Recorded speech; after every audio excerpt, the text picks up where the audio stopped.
Yo, what is going on, everybody? It is your boy Dina Hype coming back to you guys with a brand new video, and I hope you guys are having a great day so far. In today's video, what you guys are going to be seeing is here recently there has been a lot of pressure on Treyarch, the studio directors for Call of Duty Black Ops 4 and the Black Ops series. As you guys know, with Black Ops 4, they had the whole update just yesterday with the whole contract situation, and it was pretty exciting now that we have contracts in the game.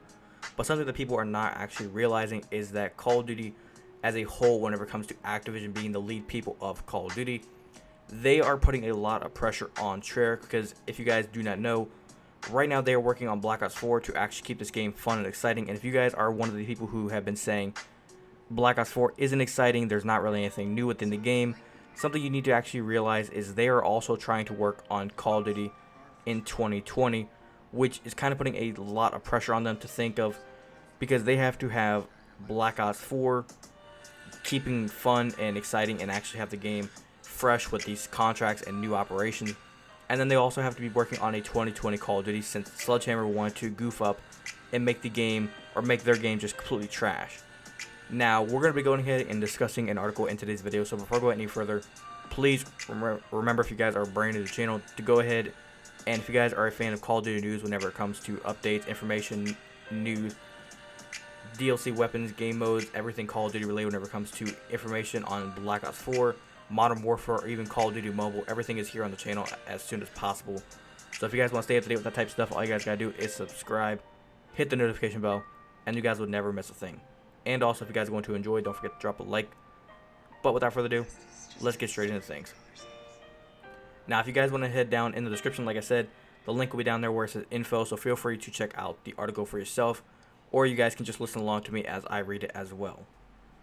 But to start off here, it says Call of Duty developers Treyarch, the studio behind the incredible successful Black Ops series, have reported being frustrated with Activision's never-ending quest for increased revenue, particularly regarding microtransactions. Now, for anybody living under a rock and do not know what microtransactions are, basically it is the in-game currency of video games. So Call of Duty, their COD points, Fortnite, V-Bucks, self-explanatory. If you guys are still lost, look it up.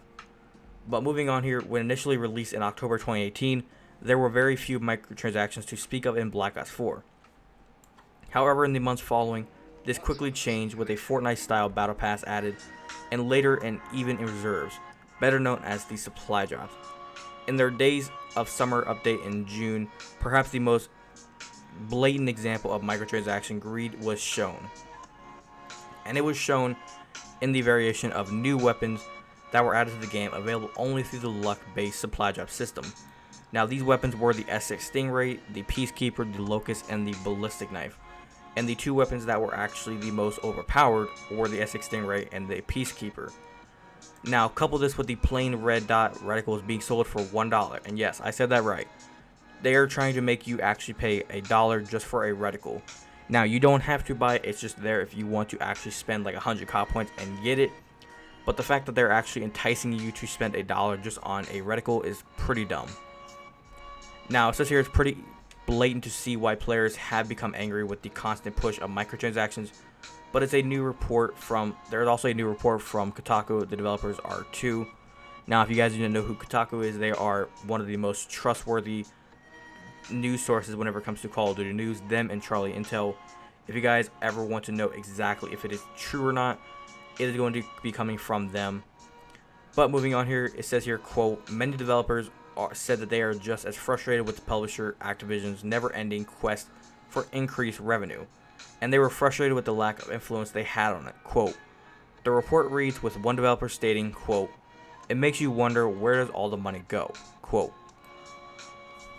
Now, moving on here with the article, there is now, as I said, the extreme crunch for Black Ops 4 and COD in 2020. As you guys know, like I said, I'll repeat it again, Call of Duty 2020 is now under work by Treyarch. It is no longer in Sledgehammer's hands. They completely goofed up with their game, and they just made that game trash. We do not know what exactly it was, how they messed up, or what was going on. All we know is that they said that the game was in a state where there was no way it would be ready by the end of this year, and if they were to release it, it would be the worst Call of Duty ever. And the next year, it would just be terrible. Now, moving on here, it says there is also a focus on the contracted QA testers who claim to feel treated as second class to the core development team even though they're told not to speak to developers in the other departments. Now, Kotaku's report highlights that this earlier release date and cancellation of the planned campaign mode lead to excessive crunch at the studio, with contractors working long hours and extra days.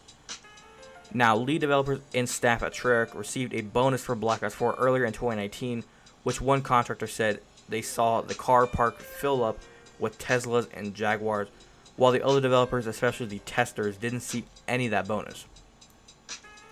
Now, moving on here, an earlier report from Kotaku also revealed that due to a mess with Sledgehammer and Raven Studios' planned 2020 COD release, Treyarch had been drafted in on a late notice to take over the project.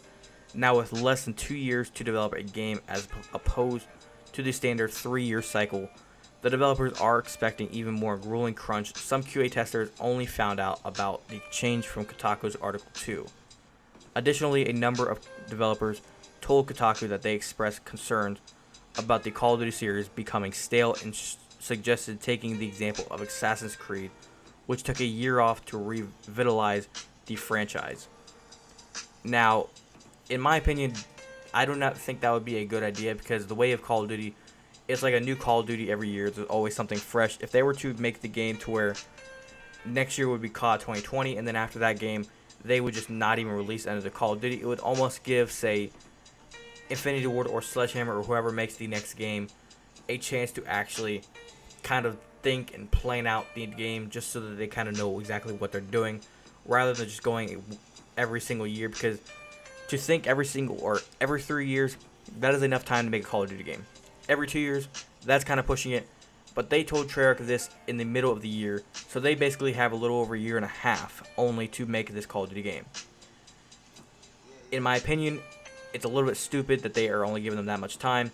But let me know in the comments what you guys think. Do you guys think this is fair for Treyarch, because they are having to be put under all this pressure of making a Call of Duty game for 2020, and also having to keep an eye on this Call of Duty game, thinking of ideas and keep on pushing out updates whenever it comes to, say, a DLC weapon, a game mode, keeping things fun and exciting? Because they have been trying. They put in the snipers mode, they've put in bare bones, they put in the contracts, they put in some DLC weapons. But I think there's more they could do to this game to actually make it a little bit more exciting. But like I said, let me know in the comments what you guys think. Let me know in the comments what you guys think about this video.